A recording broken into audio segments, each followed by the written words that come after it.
Connections to other systems and data exfiltration attacks were ranked fifth and sixth for those respondents, indicating their greater cybersecurity coverage, might have made some of those threats, a little bit less concerning.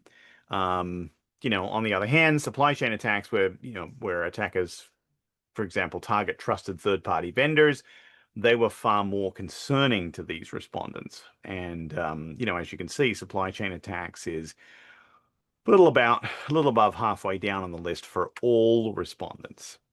Those who indicated a slightly lower cybersecurity maturity, and that's 38% of respondents, were most concerned about things like unpatched systems, connections to other systems, credentials compromise, weak access controls, and insider threats. So these organizations have an increased investment and maturity of people processing technology across multiple security domains, supporting cybersecurity beyond core protections, but they're missing either strong executive support or they're missing full visibility across the enterprise. Right. So it's interesting to look at the fact that, that 40% of nearly 40% of respondents, yes, unpatched systems are a concern for everybody. Um, they're a little less of a concern for, those with a greater cybersecurity maturity. They were sort of only fourth on the list as against first. Um, but it is interesting that, those with a greater maturity are, more concerned about supply chain attacks, credentials compromise. These are things that are not coming into the top five for respondents that have, less executive support or less visibility across the enterprise. And then at the bottom of the list, those with the lowest cybersecurity maturity, in other words, they might have some core protections in place, but they're primarily focused on regulatory compliance with limited advanced cybersecurity capabilities, right? That was 19%.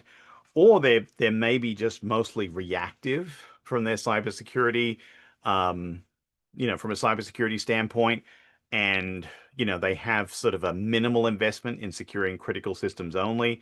That's another 10%. So that, that 29% of respondents, or, a little less than a third, they were most concerned about data exfiltration, supply chain attacks, weak access controls, ransomware attacks, or custom code vulnerability. So what you can sort of read into that is that, the correlation between more, traditional SAP security concerns, which is weak access controls, and the primary focus on regulatory compliance or mostly reactive policies indicates that many of those organizations, they might not have moved entirely beyond GRC type concerns to their, to broader cybersecurity threats. Also potentially um, they're also, what was I going to say?